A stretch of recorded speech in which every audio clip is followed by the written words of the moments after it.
सचिन तेंदुलकर ने रिटायरमेंट लिया था या फिर उन्हें मजबूर किया गया था और टीम से ड्रॉप करने की बात कही गई थी? ये सवाल अब इसलिए उठा है क्योंकि संदीप पाटिल जो उस वक्त चेयरमैन ऑफ सेलेक्टर्स थे, उन्होंने हाल में एक इंटरव्यू दिया है जहां पर तेंदुलकर पर बात की है। उन्होंने कहा है, देखिए मैंने तेंदुलकर से जाकर कहा था कि आप क्या सोच रहे हैं। तेंदुलकर इस पर शॉक हो गए थे कि मतलब आप क्या कहना चाहते हैं। उन्होंने कहा हम भविष्य की तरफ देख रहे हैं।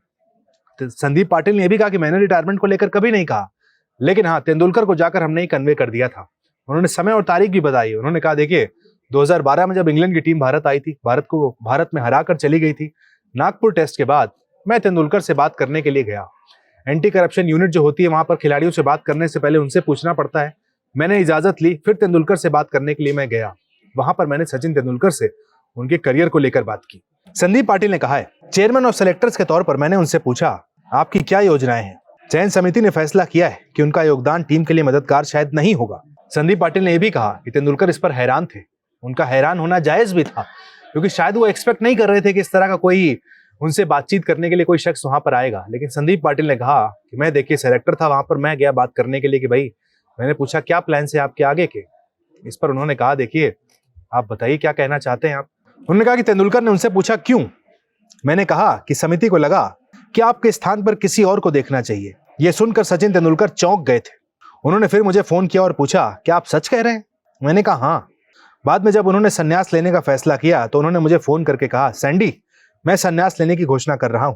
संदीप पाटिल ने आगे चलकर यह भी कहा कि देखिए हमें दुख हुआ कि हमने इतना एक कठोर निर्णय लिया, लेकिन देखिए उनके जाने के बाद हमें एक खिलाड़ी मिला जिसका नाम अजिंक्य रहाणे रहा। यानी तेंदुलकर का जो रिटायरमेंट था, जो कि एक ग्रैंड सेलिब्रेशन जैसा था, आज तक इंडियन क्रिकेट की हिस्ट्री में इतना ग्रैंड रिटायरमेंट किसी को नहीं दिया गया। फेयरवेल जैसा वहां पर माहौल बन गया था। वानखेड़े स्टेडियम था, वेस्ट इंडीज की टीम भारत आई हुई थी। वहां पर तेंदुलकर ने अनाउंस किया था कि ये सीरीज उनकी आखिरी होगी। 200 टेस्ट मैच खेलकर Sachin Tendulkar God of cricket वहां पर रिटायरमेंट का ऐलान करते हैं।